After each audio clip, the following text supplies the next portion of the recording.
Lucas Reed had owned a small motorcycle repair shop just outside Asheville for almost 3 years.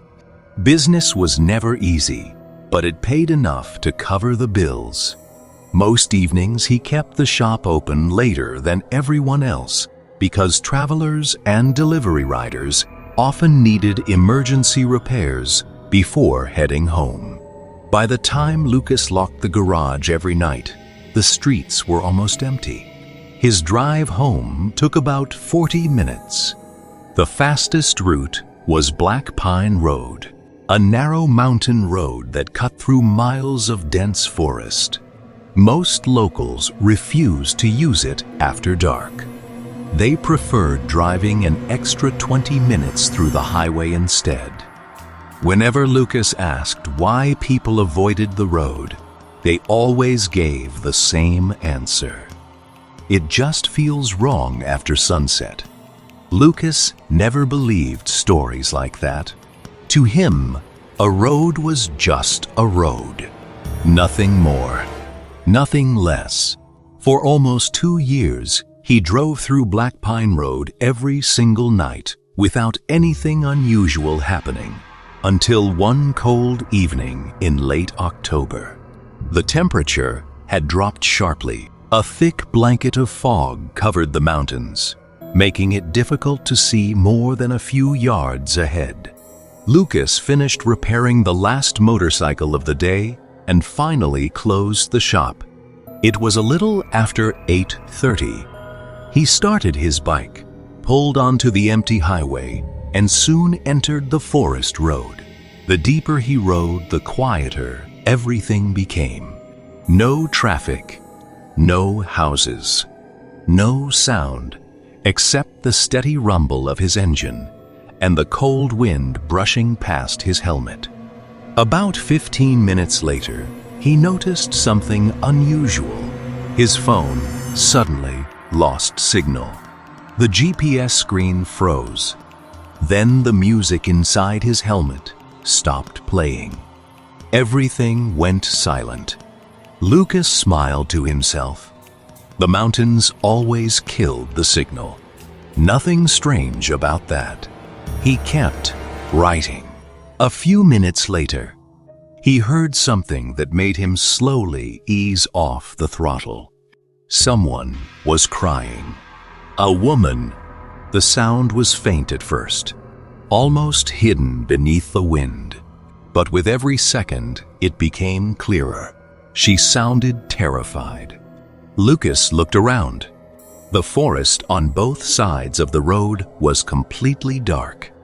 Then he saw it, about 50 yards ahead, standing beside an old wooden fence, was a woman wearing a long white dress. Her head was lowered. Her long black hair covered her face. She wasn't moving. She was only crying. Lucas slowly brought his motorcycle to a stop. For a moment, he wondered if someone had been injured or abandoned on the mountain road. He removed his helmet and called out, "Ma'am, are you okay?" The crying stopped instantly. The woman remained perfectly still. Without lifting her head, she slowly raised one hand and pointed toward the trees behind her. Lucas followed the direction of her trembling hand. Beyond the old fence stood nothing except rows of tall pine trees disappearing into the darkness. He could not see anyone.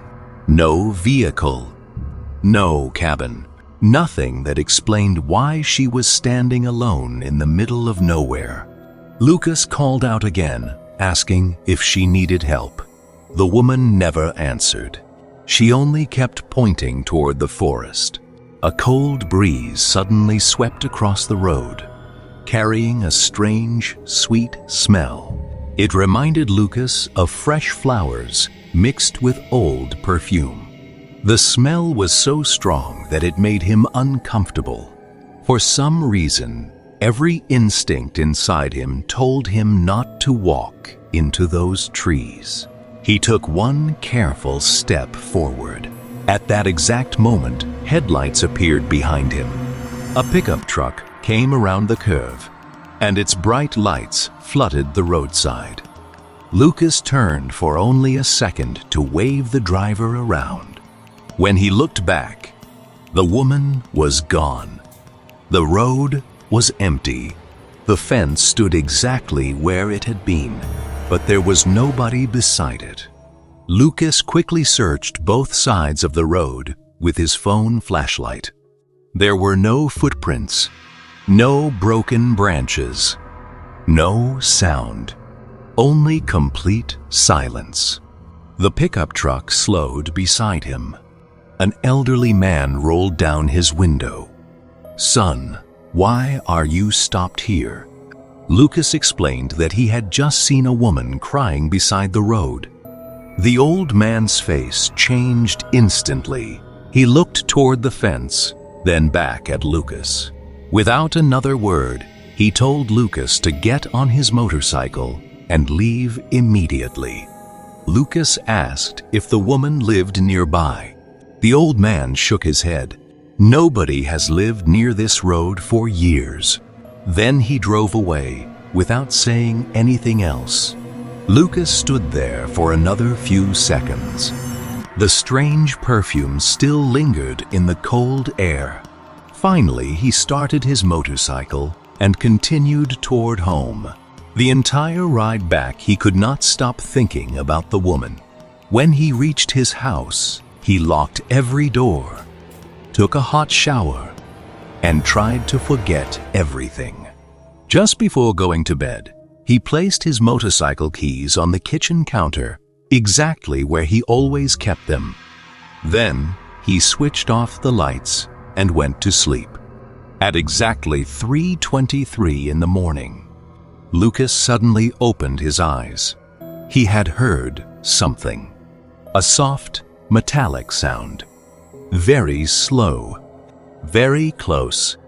It sounded exactly like someone wearing ankle bells, walking across the wooden floor inside his house. Lucas stayed completely still. His bedroom was almost completely dark. Only the faint blue glow of the digital clock lit the room. 3:23. The metallic sound came again. Slow, gentle, almost beautiful. Except it was coming from inside his house. Lucas held his breath and listened carefully. The sound moved across the hallway, then stopped directly outside his bedroom door. His heartbeat became so loud, he could barely hear anything else. A few seconds passed. Then the doorknob slowly rattled, not violently, just enough to tell him someone was touching it. Lucas grabbed the baseball bat he kept beside his bed and quietly stood up. The rattling stopped. He counted to 5 before pulling the bedroom door open. The hallway was empty. Every light was off. The front door was still locked. Every window was closed. He searched the kitchen, the living room, the bathroom. Nothing. As he walked back toward his bedroom, he noticed something strange. His motorcycle keys were no longer on the kitchen counter. He frowned. He clearly remembered leaving them there before going to bed. Thinking he had forgotten where he placed them, he searched the entire house. The keys were nowhere. After almost 10 minutes, he finally returned to his bedroom. The moment he stepped inside, he froze. His motorcycle keys were lying perfectly in the center of his pillow. Lucas slowly picked them up. His hands were shaking. He knew without any doubt they had not been there a few minutes earlier. He locked his bedroom door, turned every light on in the house, and stayed awake until sunrise. The next morning, he convinced himself stress was playing tricks on his mind. He forced himself to go to work. Throughout the day, he felt unusually exhausted. His body felt heavy, as though he had not slept at all. Around noon, his coworker Mason looked at him with concern. "Lucas, you look terrible. Did something happen last night?" Lucas laughed it off and blamed it on lack of sleep. But before Mason walked away, he suddenly stopped, then quietly asked, "Why does your jacket smell like women's perfume?" Lucas looked down at his clothes. The same sweet floral perfume from Black Pine Road was still clinging to him, even though he had showered the night before. Lucas immediately smelled the sleeve of his jacket. Mason was right. The same perfume was still there, sweet, fresh, and strangely familiar. It was exactly the scent that surrounded the crying woman beside Black Pine Road. Lucas had washed that jacket only 2 days earlier. There was no reason for it to smell like that. For the rest of the afternoon, he could not focus on repairing motorcycles. Every few minutes, he caught himself looking toward the shop entrance, feeling as though someone was standing outside watching him. But every time he looked, nobody was there. That evening, Mason offered to close the shop with him. Lucas almost accepted, but he did not want to sound paranoid. He smiled and told Mason he would be fine. At 8:30, he locked the garage and climbed onto his motorcycle once again. As he reached the entrance to Black Pine Road, his phone vibrated. It was his older sister, Emily. She simply wanted to check on him. Lucas stayed on the phone while writing for almost 5 minutes. Then, without warning, the call disconnected.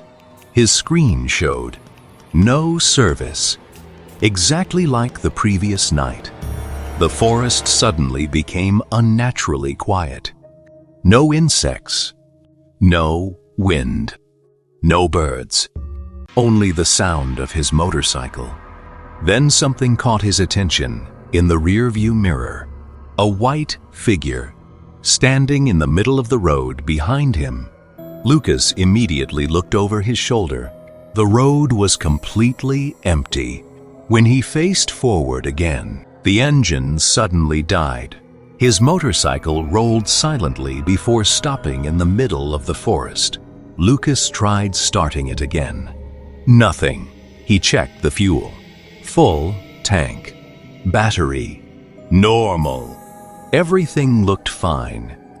Yet the motorcycle refused to start. Then he heard it, the soft sound of ankle bells, closer than before, slowly circling him. The sound was not coming from the road. It was moving through the trees. Around him, one step, then another. Lucas gripped the handlebars tightly. His breathing became faster. The perfume returned, stronger than ever, as if someone was standing right behind his shoulder. Very slowly, without making a sound, Lucas turned his head. Nobody was there, but resting gently on the back seat of his motorcycle was a fresh white rose. Its petals were still covered with tiny drops of water. Lucas knew one thing with absolute certainty. That flower had not been there when he left the shop. Lucas stared at the white rose for several seconds. His hands refused to move. The flower looked fresh, as if it had been picked only minutes earlier. There was no wind, no sound, only the faint ringing of ankle bells somewhere deep inside the trees. Without touching the rose, Lucas stepped away from the motorcycle. He scanned the forest with his phone flashlight. The beam reached only a few feet before the darkness swallowed it. Then, the ankle bells stopped. Complete silence returned. Lucas quickly grabbed the rose with a shop rag and threw it into the bushes. The moment it disappeared into the darkness, his motorcycle started on the very first attempt. Lucas did not wait another second. He twisted the throttle and sped all the way home without looking back once. After reaching home, he locked every door, checked every window, and even placed a heavy chair against the front entrance. He kept telling himself everything had a logical explanation. Someone must have been playing a cruel prank. That had to be it. Around midnight, he finally lay down and forced himself to sleep. He did not know how long he had been asleep, but he suddenly felt the mattress sink beside him. Very slowly, as if another person had just climbed into the bed. Lucas opened his eyes. He could not move. His chest felt impossibly heavy. His arms refused to respond. His legs were completely numb. He tried, shouting. Nothing came out. Only shallow breaths. The bedroom door slowly creaked open by itself. The sound of ankle bells entered the room. One slow step, then another. The footsteps stopped beside his bed. Lucas could feel someone standing only inches away.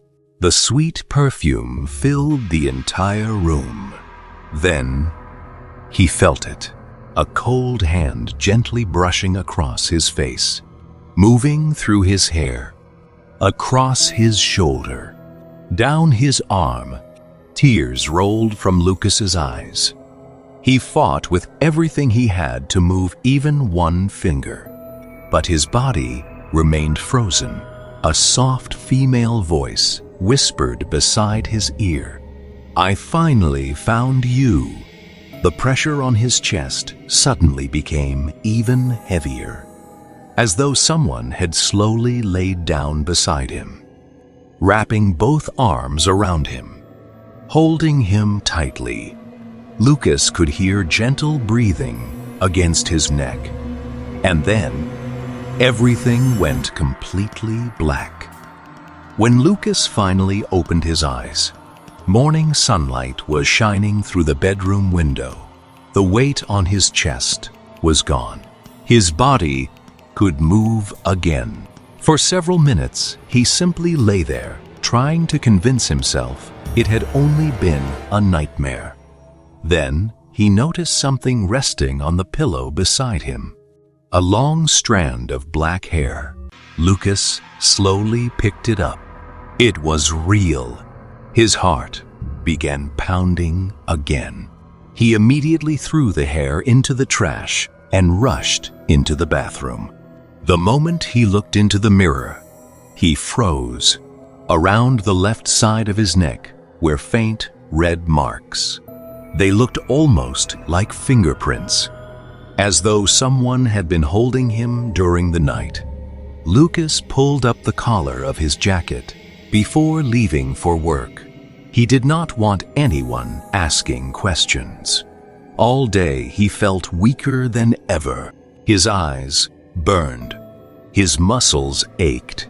It felt as though he had not slept in days. Around lunchtime, Mason walked over, holding a cup of coffee. Before saying anything, he stared at Lucas for several seconds. Then he quietly asked, "Who scratched your neck?" Lucas instinctively covered the marks with his hand.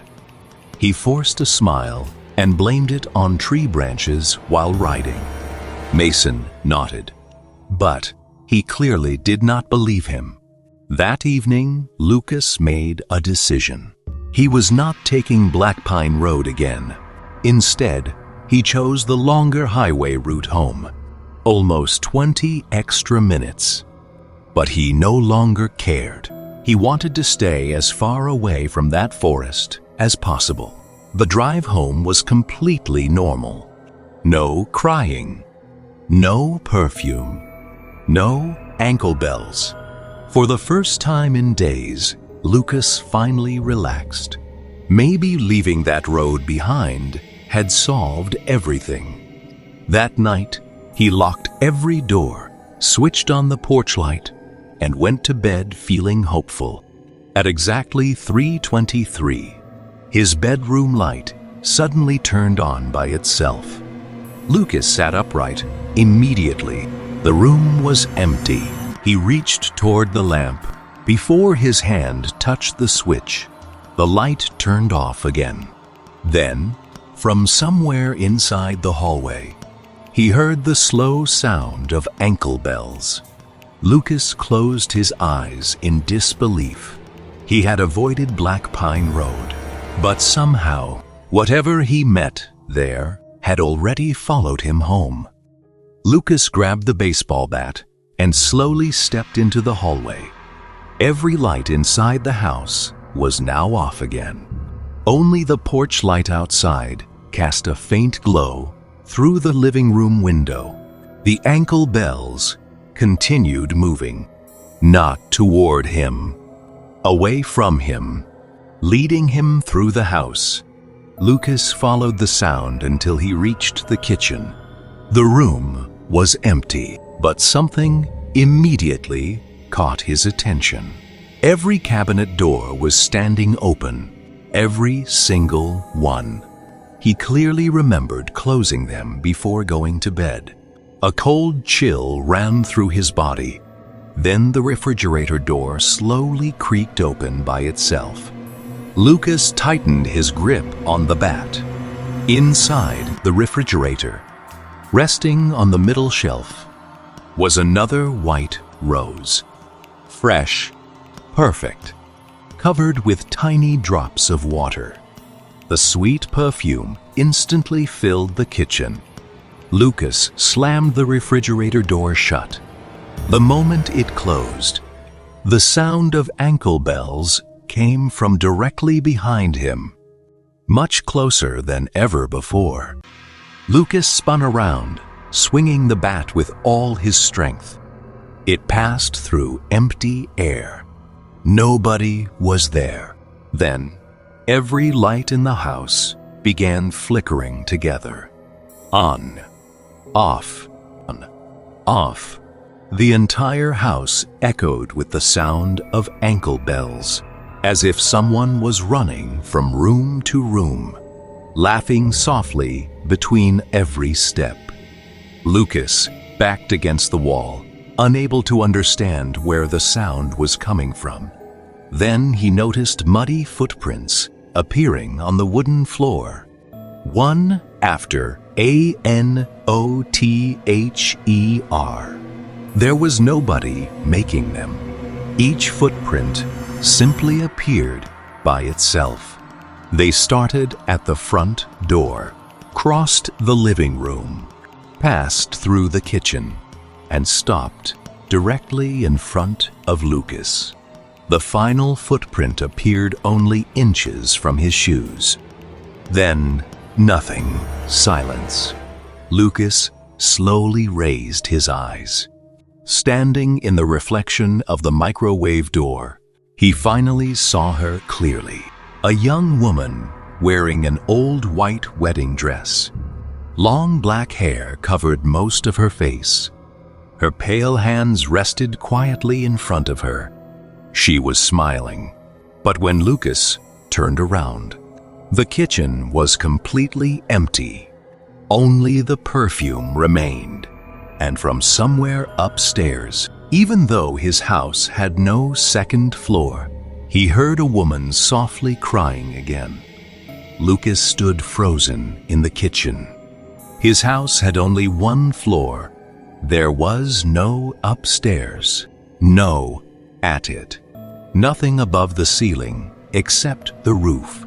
Yet the crying continued, soft, broken, as if someone was slowly walking back and forth, directly over his head. Lucas rushed outside without thinking. The cold night air hit his face. He looked up at the roof, expecting to see an animal, Nothing. The roof was completely empty. The crying stopped the moment he stepped outside. He slowly walked back into the house. The instant he closed the front door, the crying started again. This time, it came from inside the bedroom. Lucas refused to go back there. Instead, he grabbed his truck keys, deciding to spend the rest of the night somewhere else. He pulled open the key drawer. Empty. He checked the kitchen counter. Nothing. He searched every pocket of his jacket. Nothing. His truck keys had vanished. Then, he noticed something resting on the dining table. The keys. Beside them lay a folded piece of yellow paper. Lucas knew that paper had not been there a few seconds earlier. His hands trembled as he slowly unfolded it. Written in dark, faded ink were only 5 words. "You belong with me now." Lucas immediately dropped the paper. His breathing became faster. He grabbed the truck keys and rushed toward the front door. Just before reaching it, he heard a woman giggle, very softly, right beside his left ear. Lucas spun around. Nobody. Then the front door slammed shut on its own. The deadbolt slowly turned by itself, locking the house from the inside. Every light went out. The only thing Lucas could hear now was the slow sound of ankle bells, walking toward him through the darkness. One step, then another, then another, until they stopped directly in front of him. He could not see anyone, but he could feel someone's cold breath touching his face. Lucas squeezed his eyes shut for a second. When he opened them again, the darkness inside the house had become even heavier. He still could not see anyone, but the perfume was so strong now that it felt difficult to breathe. Then something cold wrapped around his right hand. Not tightly, almost gently, as if someone wanted him to follow. His entire body refused to move. The invisible grip slowly pulled him away from the front door. One step, then another. Lucas fought with everything he had. His boots scraped across the wooden floor, but whatever held him was much stronger.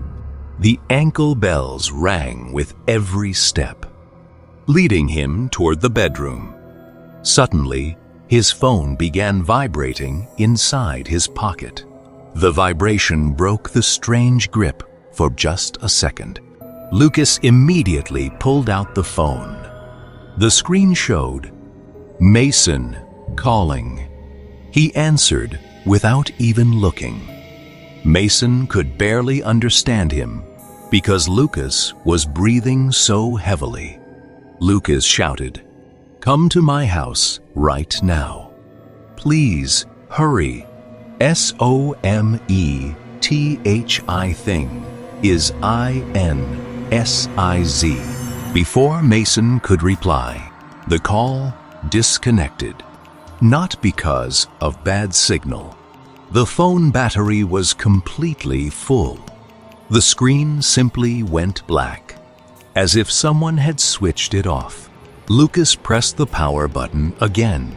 Nothing happened. Then a loud crash came from the bedroom. It sounded like every piece of furniture had been thrown across the room at once.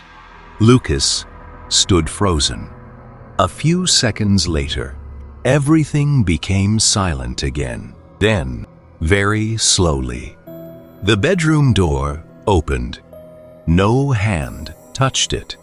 It simply opened by itself. Inside the room stood complete darkness. A woman's voice came from somewhere inside. Soft, gentle, almost inviting. "Lucas, come here. I have been waiting for you."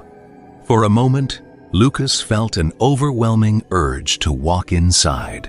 His mind became strangely calm. His fear began disappearing. It almost felt comforting. Then he remembered the old man on Black Pine Road. "Leave immediately." Lucas turned toward the front door and threw his entire body against it. The deadbolt suddenly unlocked by itself. The door flew open. Lucas stumbled outside and fell onto the front porch. At that exact moment, headlights turned into his driveway. Mason had arrived. As Mason jumped out of his truck, he looked past Lucas toward the open front door. His face instantly turned pale. Without saying a word, he whispered, "Lucas, who is the woman standing behind you?" Lucas felt every drop of blood leave his body. He did not turn around. He could not. Mason was staring directly over Lucas's shoulder. His face had become completely white. His lips were trembling. Lucas slowly asked, "What do you see?" Mason swallowed hard before answering. "A woman. She is wearing an old wedding dress. Her head is down. She is standing right behind you." Lucas shut his eyes. He could smell the perfume again, stronger than ever. Then Mason suddenly shouted, "Run!" Lucas threw himself forward across the yard. The moment he moved, Mason let out a terrified scream. Lucas turned instinctively. The woman was gone. The front porch was empty. Only the front door continued swinging open by itself. Mason was breathing so heavily he could barely stand. Lucas grabbed him by the arm. "What happened?" Mason looked at Lucas with tears in his eyes. "She looked at me. When she raised her face, she had no eyes, only a dark, empty space." Lucas immediately pulled Mason into the truck. Neither of them spoke during the drive. They spent the rest of the night at Mason's apartment. Neither of them slept. The following morning, Mason finally broke the silence. "My grandmother used to tell me stories like this. There are spirits that never attack immediately. First, they make you notice them. Then, they make you fear them. Finally, they make you accept them." Lucas quietly asked, "How do I stop it?" Mason hesitated before answering. "There is only one person I know who might understand this. An old native spiritual healer who lives outside Cherokee. People say he has helped families dealing with things that cannot be explained." Lucas had reached the point where he no longer cared whether the stories sounded impossible. If there was even the smallest chance someone could help him, he was willing to try. That same afternoon, Lucas and Mason packed a few belongings, locked the house, and drove toward the mountains. Neither of them noticed. Until they were almost 20 miles away, a single white rose was resting quietly on the back seat of the truck. Neither of them had placed it there. The drive to the mountains took nearly 2 hours. Neither Lucas nor Mason spoke much. Every few minutes, Lucas looked into the rearview mirror. The white rose never moved. It rested quietly on the back seat, as if someone had carefully placed it there. Just before sunset, they reached a small wooden cabin, hidden deep among the trees outside Cherokee. The old healer was known simply as Elias. He listened without interrupting, while Lucas described everything that had happened. The crying woman, the perfume, the ankle bells, the sleep paralysis, the white roses. When Lucas finished, Elias remained silent for a long time. Then he looked directly into Lucas's eyes. "You stopped when you heard her crying." Lucas nodded. Elias slowly closed his eyes. "That was the moment she chose you." Lucas asked if she was a ghost. Elias quietly shook his head. "Not every spirit belongs to the dead. Some belong only to sorrow. Some spend years searching for someone willing to answer their call. Once they are invited into your life, they refuse to leave." Lucas felt his stomach tighten. "Can you help me?" Elias stood and walked to a small wooden shelf. He removed an old leather pouch tied with red thread. Inside were dried cedar leaves, white sage, and a small silver pendant. He handed the pendant to Lucas. "Never remove this from your neck, no matter what you see tonight. Do not speak to her. Do not touch her. And whatever happens, never answer if she calls your name." Lucas nodded. That night, Elias prepared a cleansing ritual inside the cabin. The windows were covered. Candles surrounded the room. The smell of burning cedar filled the air. Lucas sat alone in the center, while Mason and Elias remained near the doorway. For almost 30 minutes, nothing happened. Then the cabin became freezing cold. Every candle flame bent in the same direction, toward Lucas. A familiar perfume slowly spread through the room. The ankle bells returned, soft, slow, circling him once again. Lucas kept staring at the floor, exactly as Elias had instructed. Then he heard her voice. "Lucas, come home." He squeezed the silver pendant so tightly that it cut into his hand.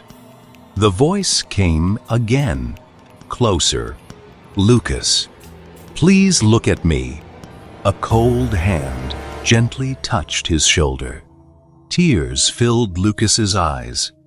Every part of him wanted to turn around, but he remembered Elias's warning. No matter what happens, do not look back. Lucas kept his eyes tightly shut. The cold hand remained on his shoulder. It felt almost human, almost comforting. Then another hand gently touched the side of his face. The sweet perfume became so strong that Lucas struggled to breathe. The ankle bells stopped. Complete silence filled the cabin. Then she whispered, "Lucas, if you look at me, I will never leave you alone again." His heartbeat pounded inside his chest. Every instinct told him to open his eyes, to see who was standing beside him. Suddenly, Elias shouted, "Do not listen. She is lying." The voice instantly changed. It was no longer soft. It became angry. The entire cabin shook violently. Every candle went out at once. The room was swallowed by darkness. Mason switched on his flashlight. The beam landed directly in front of Lucas. For only a single second, both men saw her. A pale woman wearing a torn wedding dress. Long black hair covered her face. Her feet never touched the floor. She was floating silently behind Lucas. The moment the flashlight reached her, she disappeared. A deafening scream echoed through the cabin. Every window exploded outward. Glass covered the floor. The wind howled through the room. Lucas felt the silver pendant around his neck become burning hot. Elias quickly threw burning cedar into the fire. He began chanting louder and louder. The screaming continued for several seconds. Then, without warning, everything stopped. The wind vanished. The perfume disappeared. The ankle bells fell silent. The cabin became completely still. Lucas slowly opened his eyes. The room was normal again. Only the broken glass remained. Elias walked toward him. His face looked exhausted. He placed one hand on Lucas's shoulder. "She is gone." But before Lucas could feel relieved, Elias quietly added, "She cannot enter your life again, as long as you never return to Black Pine Road, because some places never let go of the souls that belong there." Lucas promised he would never drive through Black Pine Road again. The next morning, he thanked Elias and returned home with Mason. For the first time in weeks, the air felt normal. There was no perfume, no ankle bells, no crying. Lucas finally slept through the entire night. Days turned into weeks. His strength returned. The marks on his neck disappeared. Life slowly became normal again. A month later, Lucas sold his house near the forest and rented a small apartment on the other side of Asheville. He even changed the route to his repair shop.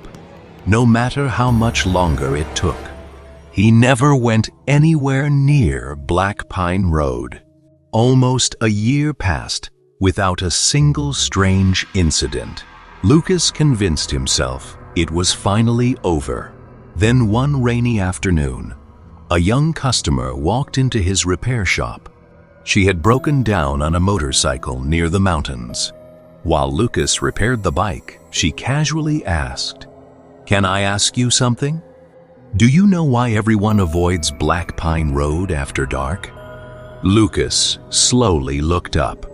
Before he could answer, she smiled nervously and said, "Last night, I stopped because I heard a woman crying beside the road."